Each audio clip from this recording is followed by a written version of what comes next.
it's Miss McConnell. I am here to continue Sideways Stories from Wayside School, and we are on chapter 10. This chapter is about Paul. I wonder what Paul is doing. He doesn't look very nice. Paul had the best seat in Miss Jewel's class. He sat in the back of the room. It was the seat that was farthest away from Miss Jewel's. Miss Jewels was teaching the class about fractions. She drew a picture of a pie on the blackboard. She cut the pie into 8 pieces. She explained that each piece was 1/8 of the pie. Paul never paid attention. He didn't see the picture of the pie. He didn't see anything. Well, actually, he did see one thing. Actually, he saw 2 things. He saw Leslie's 2 pigtails.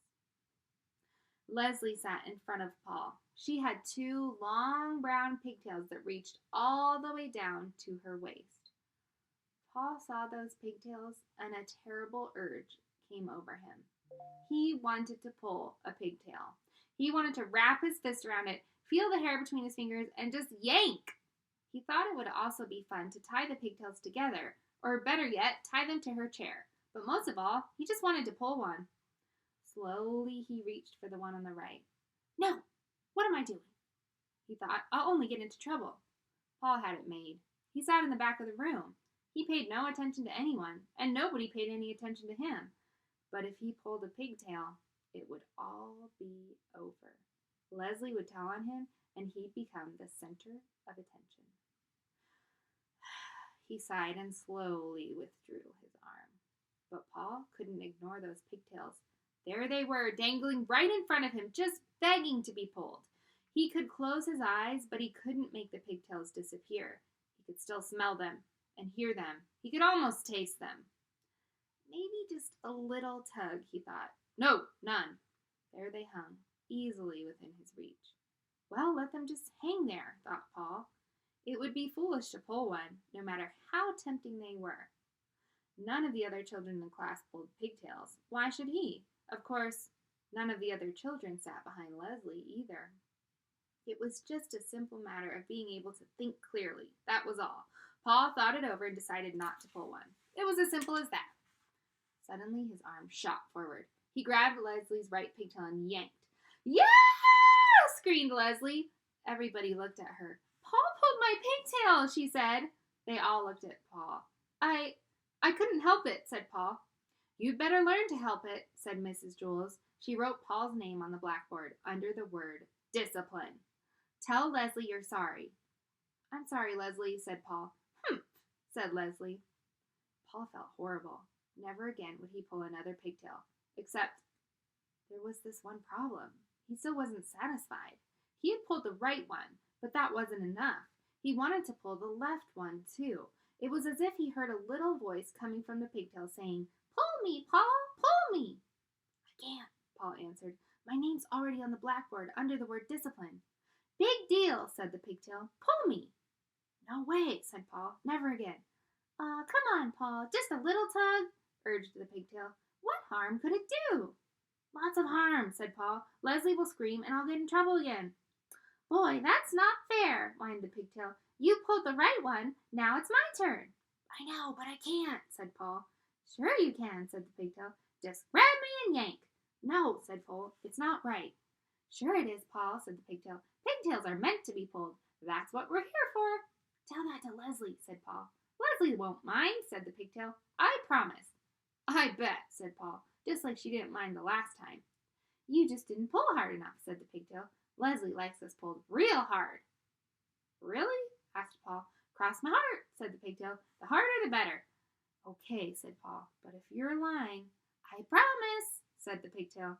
Paul grabbed the left pigtail. It felt good in his hand. He pulled as hard as he could. Yeah! Screamed Leslie. Mrs. Jewels asked, Paul, did you pull Leslie's pigtail again? No, said Paul. I pulled the other one. All the children laughed. Are you trying to be funny? Asked Miss Jewels.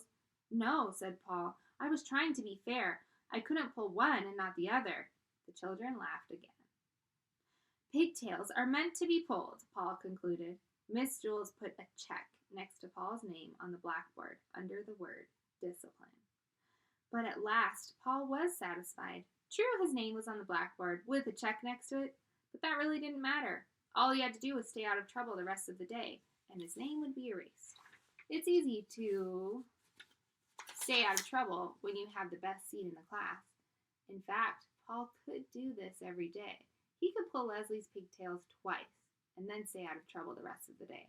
There was nothing Leslie could do about it.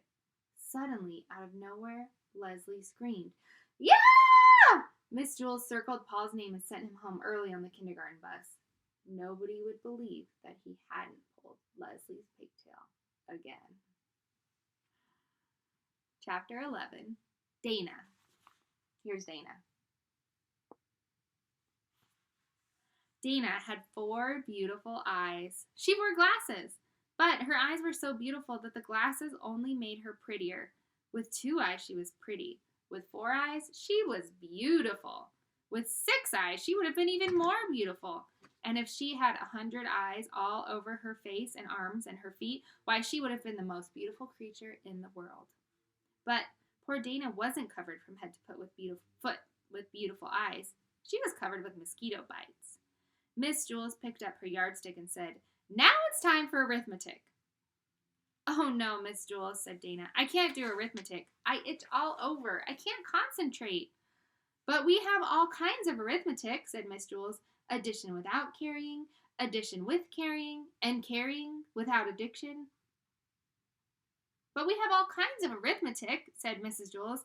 "Addition without carrying, addition with carrying, and carrying without addition." "I don't care," said Dana. "We have that too," said Miss Jules. "Addition without carrying. Now stop carrying on." Dana whined. "I can't, Miss Jules. I itch too much." "And I'm too thirsty," said DJ. "And I'm too tired," said Ron. "I'm too hungry," said Terrence. "I'm too stupid," said Todd. Miss Jules hit her desk with her yardstick. Whoosh! Everyone stopped talking. Miss Jules said, "We are going to have arithmetic now, and I don't want to hear another thing about it." "But, Miss Jules, I really do itch. I can't do arithmetic," Dana whined. "No," said Miss Jules. "Arithmetic is the best known cure for an itch. How many mosquito bites do you have?" "I don't know," said Dana. "Over 100. First I try scratching one, but then another one starts to itch. So I scratch that one, and that one stops, and another one starts. So I scratch that one, and the itch moves down to another one. Then it goes back to the first one. The itch just never stays in the same place. I just can't scratch them all." "What you need is a good, strong dose of arithmetic," said Miss Jules. "I'd rather have calamine lotion," said Dana. "Remember, Dana," said Miss Jules, "mosquito bites itch, not numbers." "So what?" said Dana. Miss Jules continued, "We'll just have to turn your mosquito bites into numbers." "I'm a mess," Dana moaned. Miss Jules began to turn the mosquito bites into numbers. "How much is 3 mosquito bites plus 3 mosquito bites?" she asked. Rondi raised her hand. 6 mosquito bites, she answered. "How much is 6 mosquito bites minus 2 mosquito bites?" asked Miss Jules. "What's the answer?"